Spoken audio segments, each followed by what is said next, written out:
Welcome everyone, students in Jewish Environmental Ethics at the University of Buffalo. I am so honored today to welcome Adam Weisberg to our Jewish Environmental Ethics class. Adam Weisberg is the Executive Director at Urban Adamah in Berkeley, California. Adam completed his BA at UC Berkeley in English, his MA in Jewish Studies at the Jewish Theological Seminary, and a Master's in Social Work at Columbia University.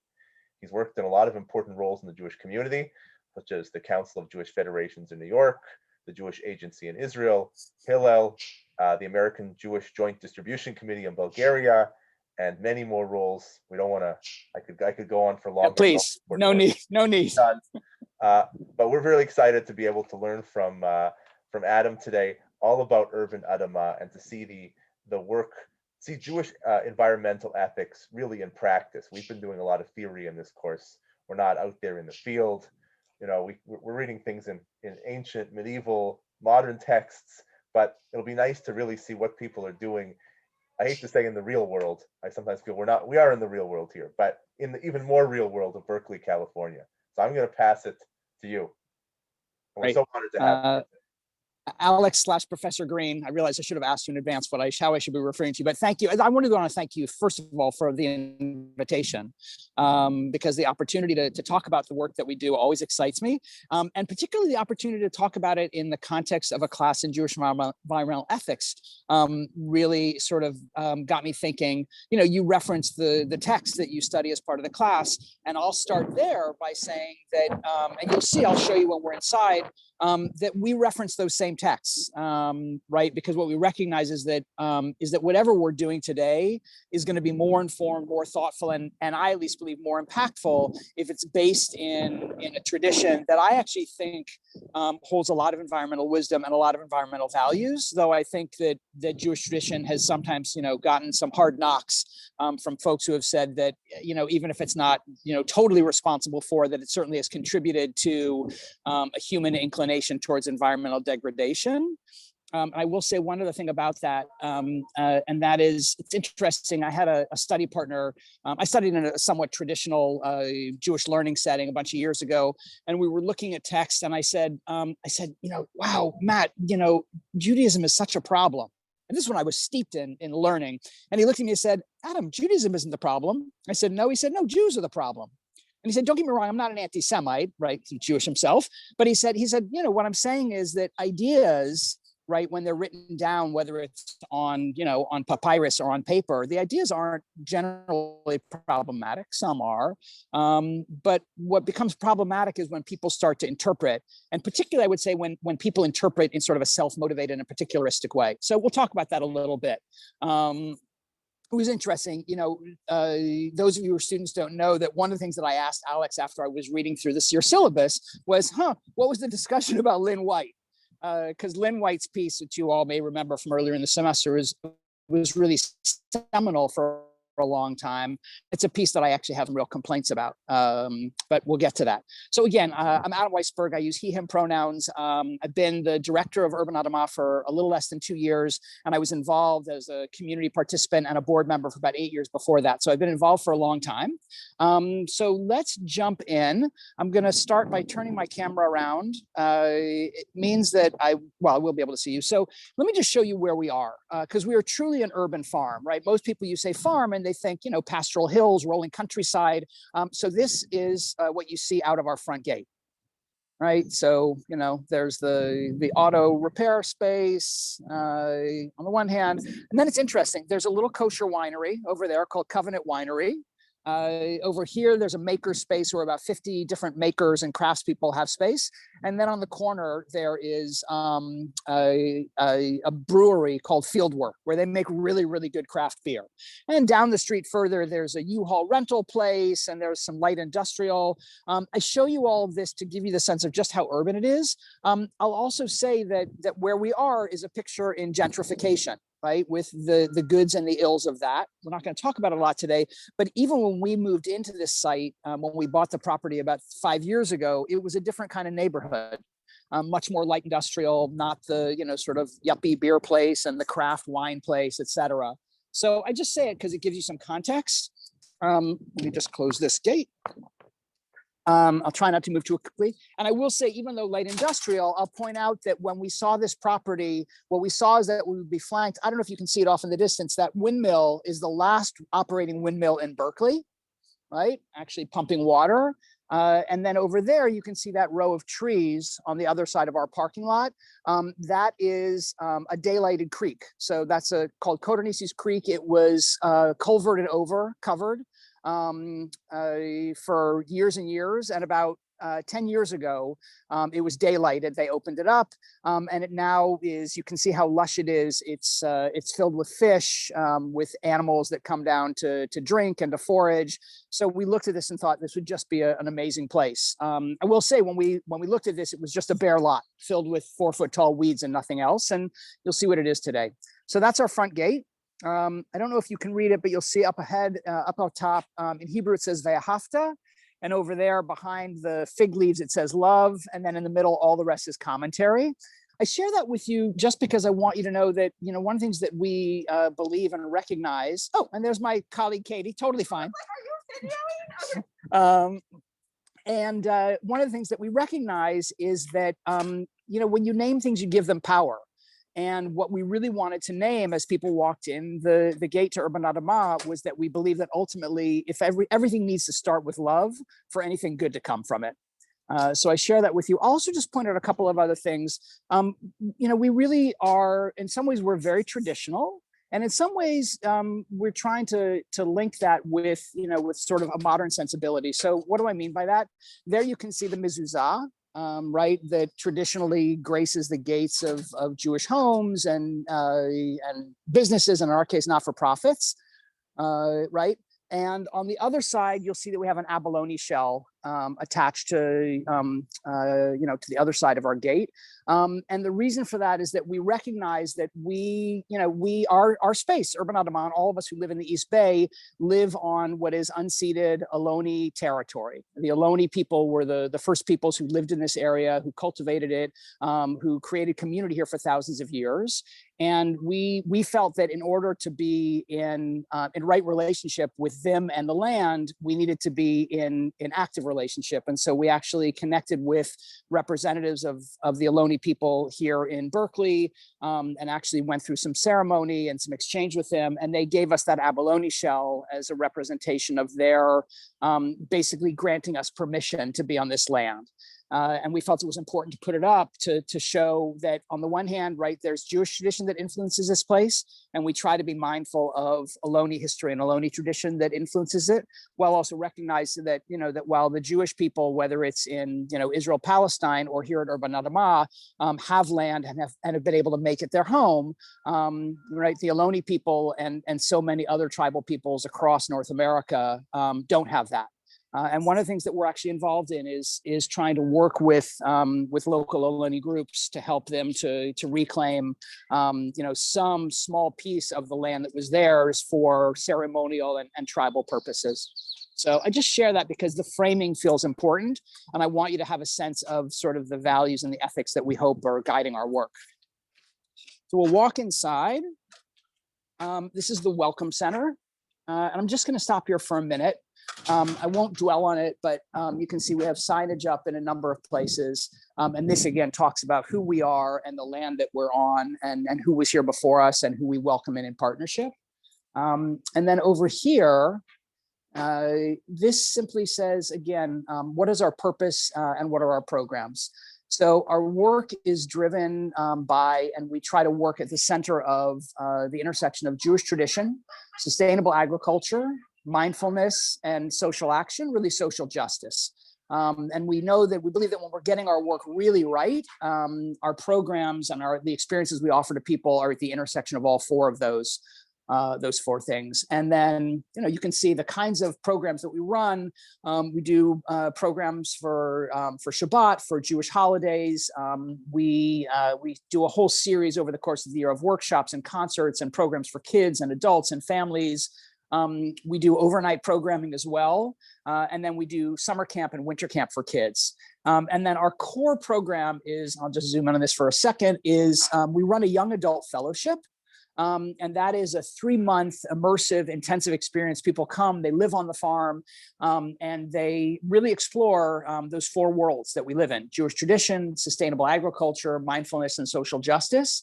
With our goal being that people will walk away not necessarily having a sense, more of a sense of what they want to be, but having more of a sense of who they want to be in the world. We really do believe that while technology, for example, is allowing me to be with you today, which I'm really grateful for, we also believe that that there are some real downsides to the way that we have become really engaged with and in some ways dependent on society. And some of those just have to do with what they do to our nervous system. So the opportunity to welcome people, young adults and others onto the farm, to engage in a slowing down and unplugging and taking their eyes off the screen and putting their hands in soil, our hands in soil, I should say, is something that really motivates us. So with that, let me take you on a walk. I'll say one other thing, and that is that often one of the first things that people say when they come to Urban Adamah for the first time is, what do you grow here? So I am going to talk about that. And here's just a quick sweep of our main fields, right? And everything that we're growing. We're at the beginning of, of the current growing season. The winter clearly is gone, but this is just an example of a field that was cover cropped and that we're just turning and we'll be replanting soon. But I want to show you a couple of signs that we have up. So again, people will come and they'll say, what do you grow? And what we know is that what they literally are asking is, what do you grow? Do you grow beans? Do you grow collards? Do you grow corn? But our general answer is, yes, we grow crops, but what we really strive to grow is hearts and community. And I will acknowledge to you that we grow up about 15,000 pounds of produce a year. We give away 90% of that to folks who suffer from food insecurity. And we do that through partnerships with the local food bank, the local food pantry, and some other food distribution networks. But I can tell you that if you look at what it costs us to run the farm and our programs annually, and you divided that, by 15,000 pounds of food, we're not a going concern as a farm, right? So what we do really is we use farming and agriculture, and again, putting hands in soil as a vehicle for helping people connect with what's meaningful in life and figure out how they want to live their lives in what we hope will be a more meaningful and more deeply experienced way than they may already be. So just to give you a sense again of sort of how the importance that we feel is involved in naming things, right here you can see one of the signs that we have up, right? Love your neighbor as yourself. Ve'ahavta l'reacha kamocha. And I will tell you a brief story about that. So I've been teaching in informal settings, Jewish environmental values for a long time. And I was preparing to teach a 4 or 5 session course to a group of adults a number of years ago. And I was talking to a friend who also does this work. And he said to me, or I said to him actually, what are the values that you would include? And he said, well, what are you thinking of? And I told him the ones that you may have already encountered. So the ones that really have to do with agriculture, leaving the corners of your field, not going through and harvesting a second time, but leaving what are called the gleanings for the poor in your community, et cetera. And he said, yeah, those are all important, but you're forgetting the most important one. And I said, what's that? And he said, Ve'ahavta l'reacha kamocha. You shall love your neighbor as yourself. And I said, why? And this was again a decade ago when people were not talking about climate change in the way that they are now. But he said, here are another 2 of my colleagues. That's Nir, who's one of our farmers, and then a volunteer who's with us for a few months. But he said, Adam, there are 7 billion people on the planet, and 1 billion of them are going to be devastated by climate change and rising sea level, right? If we love our neighbors as ourselves, our neighbors being all humanity, then we're going to do the right thing and figure out how to avoid this catastrophe. If what we're worried about is leaving the corners of our fields, for people who can come by and literally harvest it, we're going to be doing something that ultimately isn't a drop in the bucket. So I just share that with you as a framing for why that's up. We'll walk over and I'll show you one more. Turn around, and we'll walk past these areas of the farm again shortly.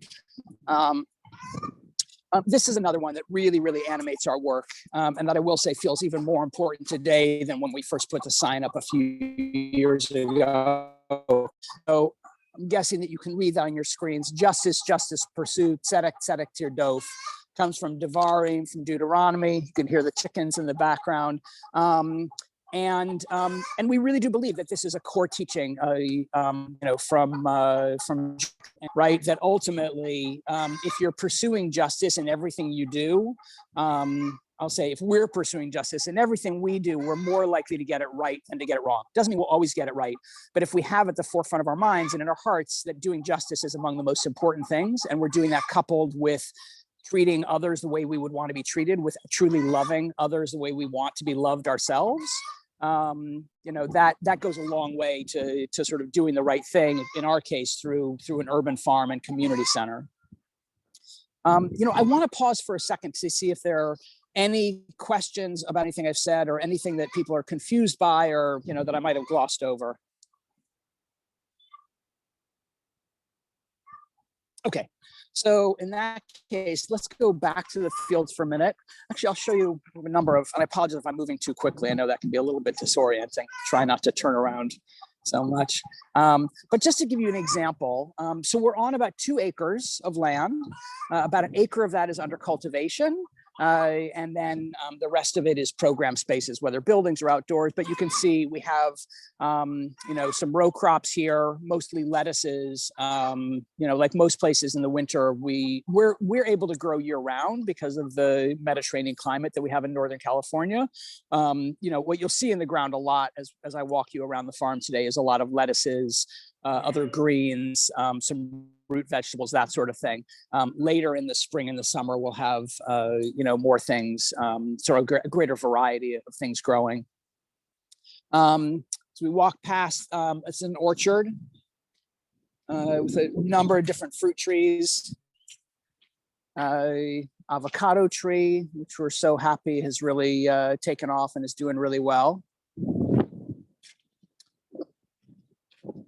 Some strawberries you can see there, rosemary. And then here, we're back here at really the main fields. And again, one of the things that we try to do is to give as many folks as possible the chance to really put their hands in the soil. Once upon a time, we were all farmers. Obviously, in the last 250, 300 years, that's changed. 250 years, that's changed radically. But we really do believe, and there's an awful lot of research and literature that shows that having a connection to the land, putting our hands in soil, changes the way we see the world, changes the way our nervous system works. Really changes not only our emotional health, but really our physical health in really significant ways. And so we try to design and offer all sorts of programs that gives people who normally don't interact with these kinds of environments the opportunity to be in this kind of space. And again, as I said, we grow about 15,000 pounds of food a year, and we make about 90% of that available to folks who are in need, who suffer from food insecurity. And we experiment with a variety of farming methods. I'm not going to go into the details. I don't think it's really important for your class, but it's really interesting. There are very strongly held opinions in the urban and sustainable farming world about what farming methods should be taken, and we sort of try on different ones in an iterative process. It's fascinating how different soil is, and how a farmer has to learn what is going to work best in their soil to create the greatest soil health and the greatest yield. In a way, given that we're growing sustainably and organically, that doesn't include pesticides, herbicides, et cetera, et cetera. So I'm going to have to do some walking. I didn't set this up. The farm is not set up in the way that, well, never mind, I won't say that. Let's walk back to the chickens. That's what I meant to say. So I want to focus on the chickens for a minute, because I want to talk about the significance of having living animals on the farm.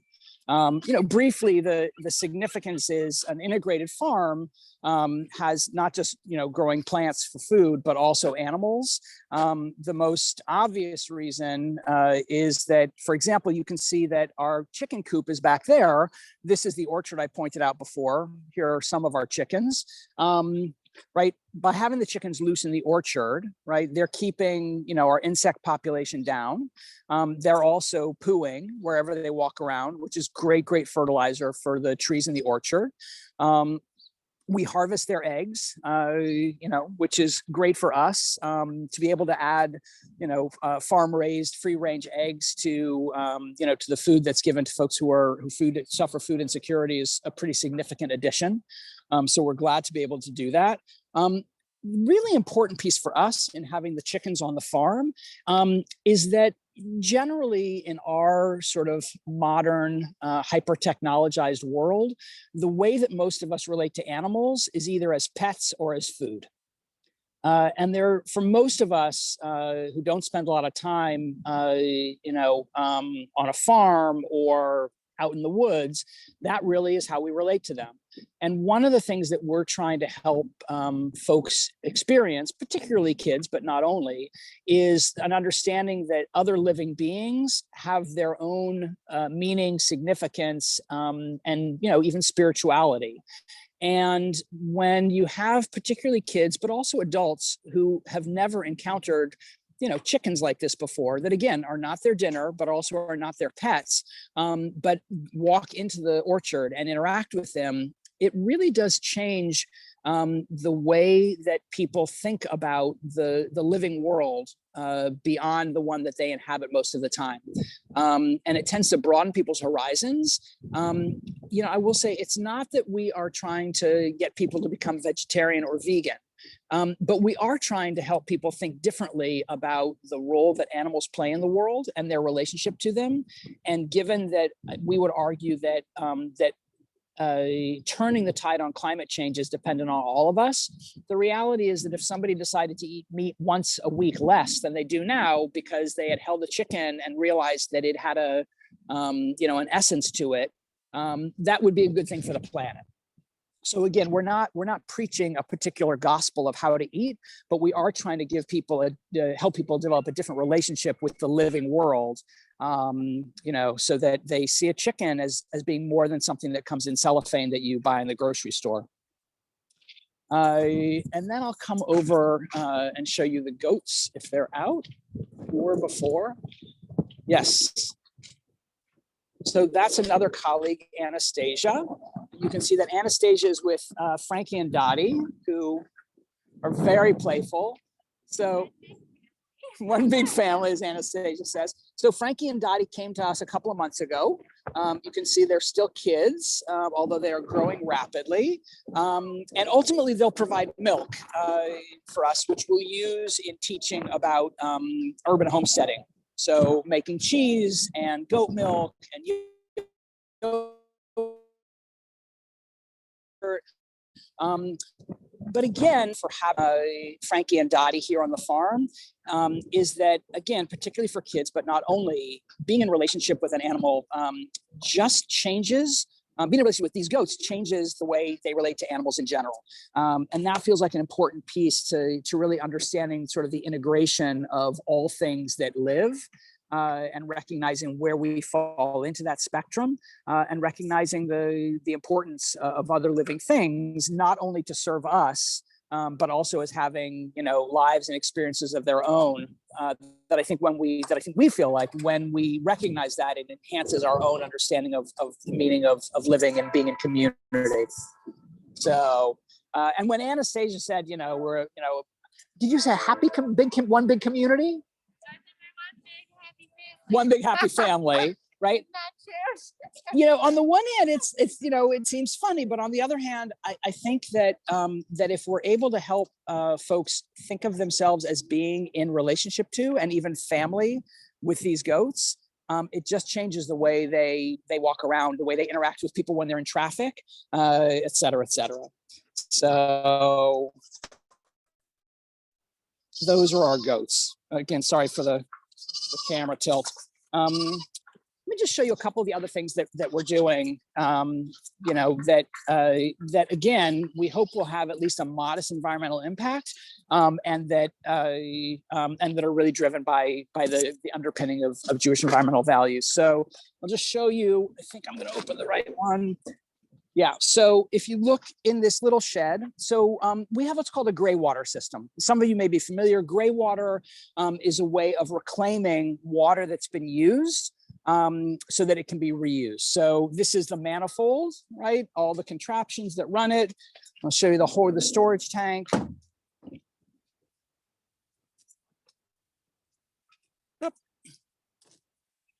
So that's our storage tank. So the way gray water works is that water that is used in the showers in this building and in there and a couple other buildings. So water that is used in showers and sinks is then, instead of going directly to the storm drain or to the sewage line, instead is diverted and it goes into a filtration system.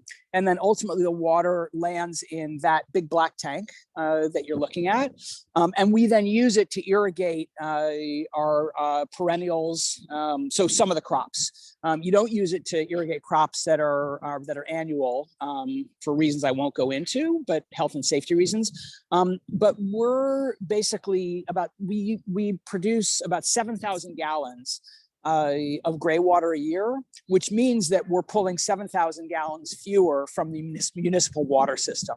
And drought is a real issue in California. It's becoming more and more so. We're in an official drought state now, meaning a state of drought, which means that water conservation is really important. I mean, I will say that water conservation is more and more important worldwide. Maybe not so much in Buffalo, but this is just one small way that we're trying to contribute to reducing our carbon and our consumption footprint. And it's a way for us to be a demonstration project for other folks who come and see this kind of thing and might think, oh, could I install a gray water system at my home? Or could I install a rainwater catchment system, which is another way of taking water that otherwise would just go down the storm drain and making it available for human use.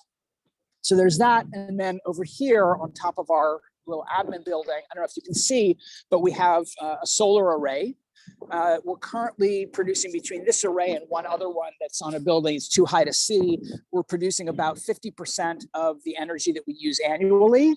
And we're actually going to be installing more solar in order to get to a net zero electric use. And again, it's important for us to be as carbon neutral as we can, just in terms of the kinds of values that we want to live. It's also an opportunity to show people that this is very doable. And actually these days at an even reducing cost. And I will say that our belief is that the more people that we can influence in subtle ways, the better for the planet and for the community. I think that's the farm. I'm not going to show you the buildings. I don't think they're as important. I do want to share just a couple of thoughts about Jewish texts that really sort of influence and drive our thinking. I think that you all spent some time a while back looking at Breshit, Genesis 1 and 2, the creation stories. And I just want to comment on them because they really, I think that our work, I hope, reflects the reality that they depict. And that is that I have been learning those texts and teaching them for some time. And I have come to believe that, there are many people who say, first of all, when you ask most people, like, what's the Jewish creation story? People tell you about 7 days, right? The order of creation, et cetera, et cetera. But most people don't remember that there are actually either two different stories or two different tellings of the same story, depending on how you interpret. In my read, one of those stories is very Gaia-centric. It's very Earth-centric. And humans really are, in some ways, sort of a modest piece of it. And that's really the first story. And then in the second story, humans really are at the center, right? It's a very anthropocentric story, a very human-centered story.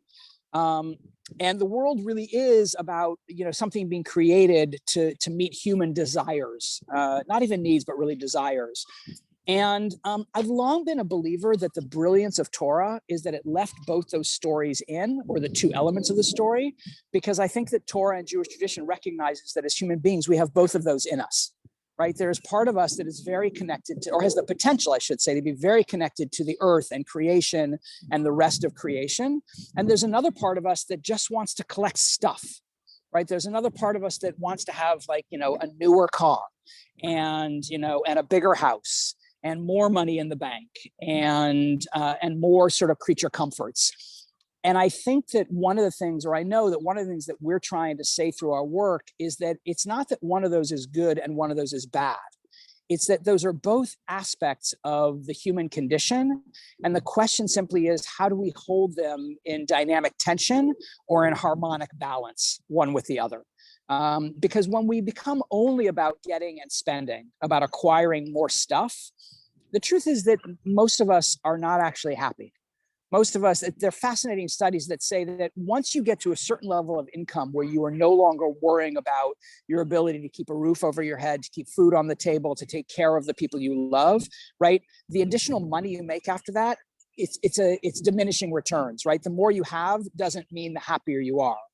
And on the other hand, right, there is that threshold that if you don't reach it, you live with a level of anxiety and concern that often makes it hard to settle and to rest. But I'll go back and say that I think those two elements of the creation story really are a reflection of the human reality. And when we attend to both those stories, we tend to have, I will say, more joyful and more liberatory personal lives and more joyous and more equitable and liberatory communities and societies overall. And I'll finish the sort of formal part of this presentation, if you can call it formal, just by sharing a midrash that I don't know if you've already studied in the class or encountered, but it's from Kohelet Rabbah, which is a book of rabbinic commentary on the book of Kohelet, Ecclesiastes. And in it, there's a story that's told that when God had created the Garden of Eden and Adamah Chava, Adam and Eve, God walked them around the garden. And the story goes that God says to them, "See all that I have created for you. Be careful that you don't destroy it, because if you do, there will be nobody to come after you to repair it." So first of all, I think it's a remarkable commentary about the Jewish notion of God, that God, is saying, you actually have the power to create something to destroy something that I created. More than that, even, this piece was written, about 2,000 years ago, plus or minus. So the fact that the rabbis already had a recognition that human agency was such, and that our power was such, that we actually could destroy the natural world, at least their understanding of it, I think is an incredibly powerful lesson, right? Because that was before, any technology that we take for granted now. And I think that it is a really powerful lesson that we have the power to create or to destroy in the palm of our hands, both individually and collectively. And the question is, how conscious do we remain of that, so that we use it in a way that is informed as opposed to uninformed, unthoughtful. And that really is what we try to bring to people through our programming, is a sense of the core Jewish values that encourage a relationship with land, with earth, with Gaia, with soil, and by extension with one another. And that when we're in right relationship with the land, we're more likely to be in right relationship with each other. And when we're in right relationship with each other, we're much more likely to be able to consider being in right relationship with the land that we live on. And that, again, as it says in Breshit, when Adam and Eve are introduced to the garden, they're told that they're there, Lovda'u l'shomra, right, to guard it and to protect it and to tend it. And the question is, how do we do that in a really thoughtful way that leads to greater good for ourselves and for our communities? And with that, I'm going to stop, and I'm happy to take questions. And if you don't have any, I'll suggest some. I just want to first thank Adam for a wonderful presentation. It was amazing to see everything you're doing, and you really encapsulated a lot of the conversations we've been having throughout the course and the tensions that we've been playing out. You can hear me, right? Yeah, 100%. Yeah, the tensions that we've been feeling, through our study of all these texts, and it's amazing to see how you walk that same balance, and you're working to improve the world. One object at a time, whether it's with chickens or solar panels. So I just want to thank you, first of all, for everything you've shown us in the work you're doing. I don't know, before I ask, let me see, I guess, why don't we give the opportunity for the students to ask a question before I throw any questions myself in. Does anyone have any questions? Okay, we have one in the, I don't know if you can see, we have one in the. So let me do this. I actually learned very recently. Oh, great. Okay. I can actually read. I don't know if you can chat, but I can read if you want. If you could, that'd be great. We have a question from Sophia, so one of our students, Sophia. She asks the question, is it hard to remove yourself from the material wants? Well, so Sophia, I'm inclined to turn the question around and ask it back to you, but that would not be nice of me. So let me say this. First of all, I'm going to answer only for myself to begin with. The answer is yes, absolutely. And yet I find that when I do it even a little bit, I feel pretty good about it. And again, I'm not encouraging, and we're not encouraging that people have to, sort of become aesthetes, right? Become, monks, become people who renounce all worldly goods. And at the same time, look, I'll give a personal example. So I did this once before, and this year I decided that I was going to try to have a year of buying nothing new, with the exception of food and essentials, right? So by essentials, I mean, like, when I bathe, I use soap. So when I run out of the soap I have, I'm going to buy new. But I looked around at all the stuff I have, my clothes and my shoes and my computer and my bicycle and, and my hiking boots and whatever else. And I thought, I probably have enough. What would it feel like to make a deal with myself that I'm not going to buy anything that I don't need for a year? Now, somebody might decide to do that for a week to see how it feels. But I think the exercise is what's important, right? Because it leads us to be more conscious of what does it feel like when we do buy things? What satisfaction does that bring us? And what does it feel like when we don't buy things? What, if any, satisfaction does that bring us? So I'm much more interested in the exercise as a learning and growth kind of experience than I am in asking people to make some commitment in a really doctrinaire way. But Sophia, I would encourage you, to say, oh, what would it feel like if I said from this coming Monday morning until the following Monday morning, except for, food and drink and that kind of thing, I'm not going to buy anything. And I'm going to see how it feels each time I see something that I would like to buy, or each time somebody suggests I should buy something, to not do it. And that, I would say that goes even to something as simple as downloading a song. The other thing is that, in terms of, sorry, I'm going to go on a bit about this. One of the reasons for not buying new things is that, again, it keeps more things out of the waste stream and it lowers our carbon footprint. So the reality is that, if I had said I'm not going to buy anything new this year, but I decided that I wanted a new bike, I like bicycles, right? I wanted a new bike. What I might do is go out and buy a used bike, right? Or I might go on to Free Cycle and see if there was a bike that was enough of what I wanted that I would get that. So it's not that I'm saying people shouldn't acquire, but even buying things used or secondhand, or trading something with a friend because they have something you'd like, that you have something they'd like. It's just a way of thinking about, how do I lower my carbon footprint and how do I meet sort of my needs and desires in ways other than getting more stuff. So Sophia, I don't know if that answers your question. I may have gone on a tangent, but if you have thoughts about that, I'd love to hear yours as well. Yeah, can you hear me? Yeah. Yeah, I think consumerism is such a huge problem, especially in the fashion industry. And I've been really interested in clothing and styling and whatnot. And obviously you would need new pieces for that. And on, I hate to say it, but TikTok, yeah, you learn a lot of new things, and you learn a lot about what other people are doing. So a lot of people, they thrift, but there's problems that come with thrifting. If you go to Salvation Army, for example, there's people who actually need to shop at those stores from lower socioeconomic status. You're taking away from them, and you're inadvertently raising the prices, and I guess in a way like gentrifying, but without the race aspect. So there's so many layers to this, but I think that's really smart to at least give yourself a week or a month or a few months. And I do I do that a bit because I'm just so frugal. I guess my motives for doing it are not necessarily in the right place, but I am very frugal. Like I will always bring my lunch to work, and I won't buy anything unless I'm, I need to eat. Mhm. But yeah, it can be hard though, because Yeah. if you want to, the desires are hard because and all these societal pressures, but Right.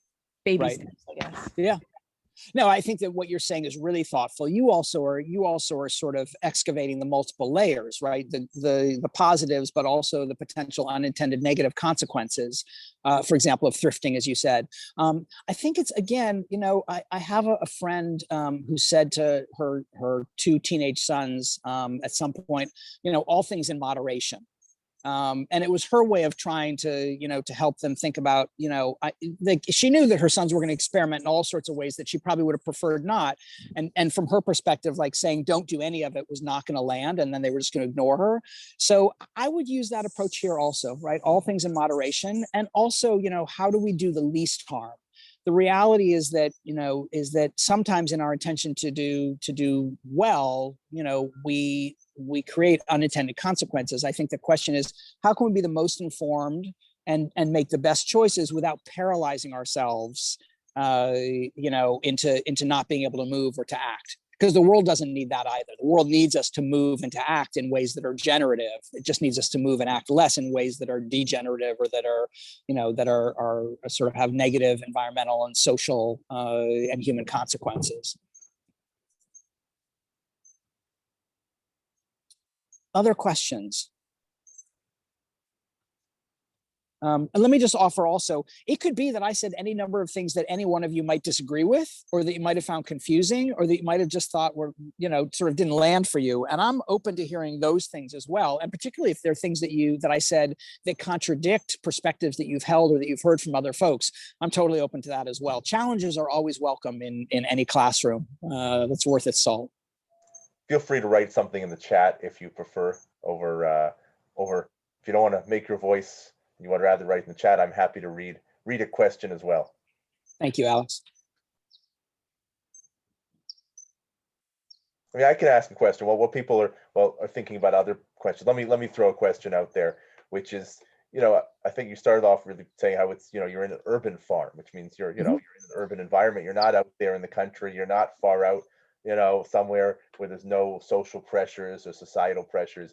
I mean, would that be is there an advantage to being in an urban environment as opposed to being, would you feel you'd be able to do a better job if you were out there completely disassociated from society, or is there strength to being to really being surrounded by the city, and you're sort of like an oasis within a very different culture that you're trying to sort of build I'm just curious, just thinking of the sort of pluses and minuses, and what's the strengths to an urban farm, that what you can bring to a city, an urban environment, even though your culture might be very different than the surrounding culture of all the businesses around you.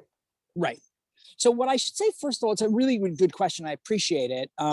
What I should say, first of all, is that we're called urban Adamah for a reason, right? Adamah meaning earth, urban meaning urban, and that is that we really wanted to be doing a number of things. Sorry, there are train tracks that go by, so you just heard it. As I said before, we grow about 15,000 pounds of food a year. If you took our total budget and divided it by that 15,000 pounds, you would recognize that, that we're growing a pound of lettuce or beans or squash or whatever it is for, I don't even know how much, but it is multiple times what you would pay in a grocery store, right? We're not growing food in a way that we are an urban farm, but we're more of a demonstration farm than we are a production farm, right? So if we had wanted to be a farm that was growing food in a way that we could, sell at a price that would allow us to continue to go on, then we might not have been here, and we certainly wouldn't have, I'm just going to turn it around again. We certainly wouldn't have built up our site in the way they did. We did. You can see there's, look at all of the buildings we have, right? Right. relative to the amount of crop space, right? I'm standing in another program space here. So for us, the importance of being an urban farm was that we wanted to be able to engage people in the act of putting their hands in the soil, in learning, what's involved in food production, in learning what, how something grows. I'll give you an example, because most of us are divorced from how anything grows. Again, we see a farm when we drive somewhere and we're driving through a rural place, and then we see food in the grocery store. But I'll give you an example of the way in which this feels important, and I will answer your question specifically, Alex. One of the activities that we'll do with kids, sometimes adults, but particularly kids on the farm, is when we're certain times of the year, we grow wheat. So we will have kids come who are on the farm, harvest wheat. We'll then give them wheat that's already been dried. They will then, winnow it, separating the kernel from the husk, or the kernel from, I should say, the kernel from the chaff. They will then grind it, right, using a grinder. They'll then use that flour to make dough, and then they will make pita, right, just really simple bread. And then later in the day, they will actually say the traditional Jewish blessing that you say before eating bread, and then they will eat the bread that they made. Our belief is that somebody an individual child like that we really believe that child will hardly ever say motzi again without a consciousness of what it takes to turn wheat into bread. So that's being part of the process.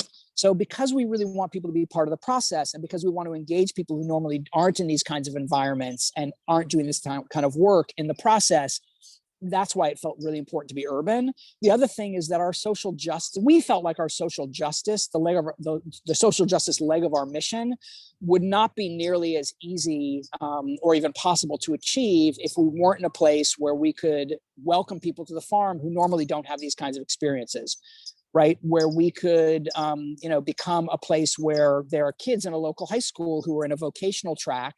And we now have some of them on the farm on a regular basis learning about agriculture and farming, so that, they have another, sort of another window into something that they might want to do, as part of their, their lives, their profession, their career. So to do what we want to do around the community building and teaching, we needed to be here.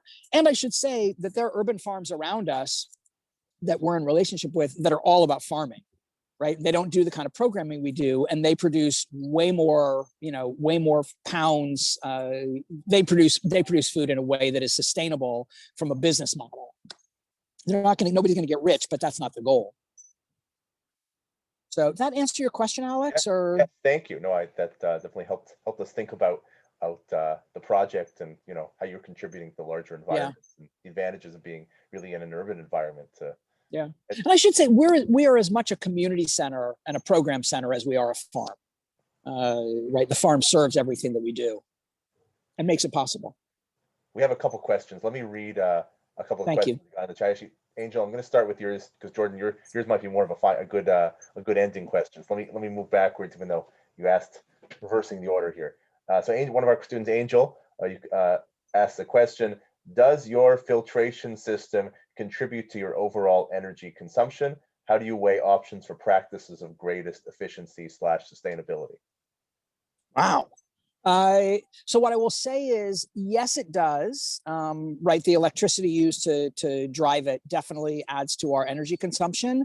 But because we will soon be installing enough additional solar panels that will be generating all of our electric needs, we feel okay about it. And ultimately, the amount of the analysis is, from our perspective, is that the amount of energy used in running the gray water system, even if we weren't generating solar electricity, would be worth the amount of water that we're able to save and reuse. So, but it's a great question, and it's interesting. So your question, Angel, I feel like that's directly related to Sophia's comment, right, about the fact that, on the one hand, right, buying secondhand clothing is great in terms of not contributing to more manufacturing of new, On the other hand, what about the people who, if I'm more economically privileged, what about the people who aren't? If I'm buying up from the places they normally go, and either I'm buying things they then don't have access to, or I'm driving the prices up, right? So my sense is either through this class or just in general, some of you are really thinking about, right, how do you parse this and figure out what's the best thing to do when there's no perfect thing to do, or what's the preferred thing to do when there's no perfect thing to do? Thank you for the question. We have a question from Jordan, who's asking, how does one go about being a volunteer at Urban Adamah? A practical love that question. So there are any number of ways we do for people who live here in the Bay Area and have easy access to us. We have a volunteer day, volunteer Thursdays, when people could just come and volunteer on the farm for an hour or for the afternoon. We do a monthly volunteer Sunday, when people are also welcome to come, and we have all sorts of projects. We do run a young adult fellowship, as I talked about in the very beginning of our time together. Currently, it's a 3-month fellowship. We do it in the summer for 3 months, and then in the fall for 3 months. And that's this totally immersive residential program where people learn about urban agriculture and participate in social justice activities that we're engaged in, learn all about sort of Jewish values and tradition, with no expectation about how anybody will live that out, if they'll live it out, right? Our goal is to teach and introduce people to ideas that we think are meaningful, regardless of how they might hold them or act on them later in their lives. So we do have a 3-month fellowship, and we're currently accepting applications for this coming summer and for the fall. And we run those, twice a year. So, even if somebody was interested in that, but not now, we hope that we'll be around for a long time to come. And then the one other thing I'll mention is that a couple of years ago, we started doing alternative spring break trips. Sometimes generally in association with University Hillels, Jewish student centers. And that was where people would, as a group of students from a university, would come out and spend a week with us, and we would basically give them the best of the fellowship in a week. So that's another example. And all of this we're bringing back online. We got, just like everybody else in the world, we got very quiet during COVID. So last year we didn't run a fellowship, either summer or fall. We didn't run a summer camp. We didn't run alternative spring breaks, none of that. But we're really excited to come back with all of that now. Do we have any more questions coming from any students in the class? Any more questions you want to write on the chat, or feel free to jump in if you do. We have a couple more minutes. I think what's your time looking like, Adam? I'm good for another, what did I say? Yeah, I'm good for till I guess 2 o'clock your time. And we certainly don't need to go longer if there aren't any other questions. I will share one other thing, and that is that there now are a number of other organizations, programs that look similar to us, not exactly the same. I think we're somewhat unique, but I do want to share that that everything I showed you and everything I've talked about didn't exist a decade ago, 11 years ago, and it was just that so I'm the second executive director, but our founder and the first executive director had this idea, right, about sort of pulling together the different threads of the things he'd done and the things he cared about, and that's what led to this. And I only share it because I think that so many of us end up feeling like we have to fit into somebody else's box. And I'm not saying that all of us have the capacity to create something like this, like Urban Adamah. I actually don't. Right? If it had been left to me to create this, it wouldn't exist. I know what my strengths are. I know what my weaknesses are. And the entrepreneurial drive this took is not something I could do. But I like to hold it up as an example of somebody who had a vision and then shared that vision with enough other people who got equally excited that he was able to start to create something. So I only share it because I think that we often feel like we have to fit into somebody else's box. And if that brings us joy, that's great. But if it doesn't, it's worth sort of trying to think about, how do I get out of that box a little bit? Let me ask another question that, please. I'm encouraging all the students, everyone to join in with a question too, but let me Well, when you're thinking about your questions, let me raise another question, which, not everyone in this class identifies Jewish, and environmental ethics is definitely not a necessarily doesn't have to be a Jewish concept. I mean, there's definitely many different traditions that have different ways of thinking about environmental ethics. So I imagine there's different urban farms that are not Jewish. I mean, I imagine there's urban farms that either identify with other traditions, other cultures. I'm just curious, are you in relationship with other different types of urban farms, and do they do things differently maybe than you do, or do they put different priorities on other aspects that different traditions might think are more important, less important? Mhm. That's something you've encountered, or Yeah. So we definitely are involved in relationship with other urban farms in the East Bay, right? By East Bay, I mean sort of you may know the expression, right? Berkeley, Oakland, are the surrounding communities near San Francisco. So we definitely are in a relationship with them. I will say I'm really grateful to our current farm director, who really has done some serious work to reach out to and engage the urban farming community. She came on and after being in her position for a little while said, there are all these great urban farms and none of us are talking to each other. We're not sharing resources. We're not sharing ideas. We're not sharing seeds. And she then, did the work to reach out and say, would you all be interested in getting together just to talk about how we might cross-pollinate, so to speak.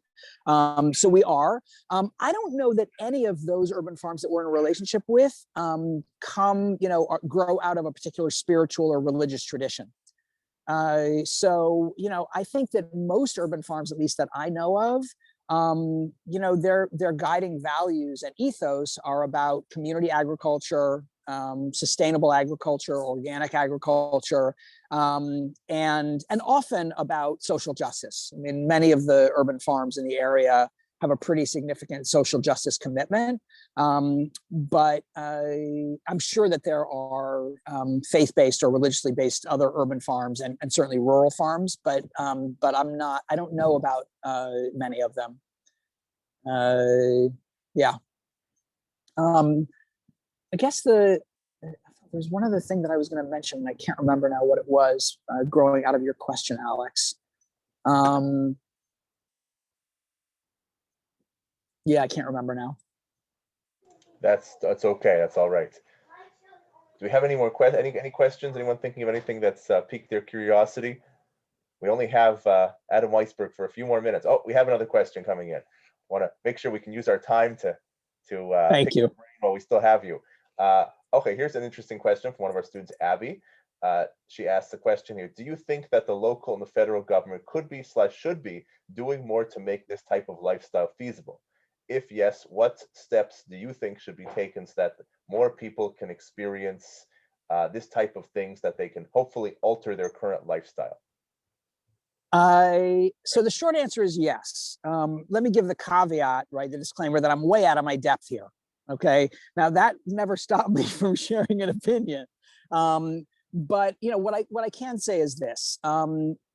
The Farm Bill, right, which was renewed on a regular basis, the U.S. Farm Bill, in my not so humble opinion, spends money in a way that continues to encourage and in some ways prop up factory farming and industrial agriculture, and does not do nearly enough to support independent family farms, small farms, etc.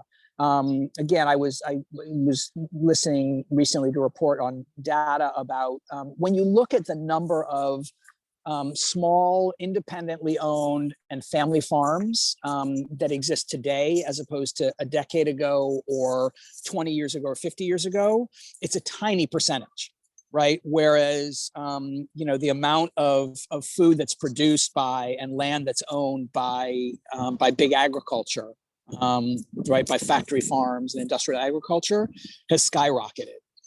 So, you can imagine, based on the other things I've said, that my idea is like concentration of wealth and concentration of production, in my opinion, is not particularly good for communities. I understand how it happens, but I would say that the Farm Bill could, need some really serious work in such a way that it supports and encourages small scale farming, as opposed to large industrial. So that's one example.